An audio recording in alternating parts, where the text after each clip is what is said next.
জনসংখ্যা অভিশাপ নয়, শিক্ষা ব্যবস্থা বদলের মাধ্যমে দেশের তরুণ জনসংখ্যাকে যোগ্য জনশক্তিতে রূপান্তর করার আশাবাদ জানিয়েছেন শিক্ষামন্ত্রী ডক্টর আ.ন.ম এহসানুল হক মিলন।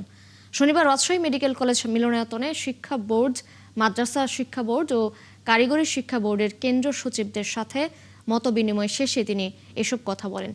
এ সময় তিনি আরও বলেছেন, শুধু পরীক্ষা কেন্দ্র নয়, শ্রেণীকক্ষগুলোতেও সিসি ক্যামেরার মাধ্যমে নজরদারির আওতায় আনা হবে। এছাড়াও শিক্ষা প্রতিষ্ঠানে সংঘবদ্ধ নকল চক্র থাকলে তাদের বিরুদ্ধে ব্যবস্থা নেওয়া হবে বলেও হুঁশিয়ারি দেন তিনি। ইলেকট্রনিক ডিভাইস, এই যে অন্য কিছু, এগুলির জন্য তো আমাদের সেই ব্যবস্থা নিতে হবে। এবার বেশি কিছু করার দরকার নেই, সিম্পলি আমরা ক্লোজ সার্কিট ক্যামেরার কথা বলেছি। এটা কিন্তু শুধু পরীক্ষার জন্য না, অনেকে রিলাক্টেন্টলি দেখেন, যাচ্ছে তাই। আবার অনেকে দেখেছি হেল্পার দিয়ে খাতা দেখা। এই যে আপনারা বছরের পর বছর এক্সামিনার হিসেবে কাজ করেছেন, আপনাদের এক্সামিনারের প্রসিডিউরগুলো ঠিক আছে কিনা, খাতা দেখা ঠিক আছে কিনা, এগুলি কিন্তু আমাকে দেখতে হবে স্যাম্পলিং করে।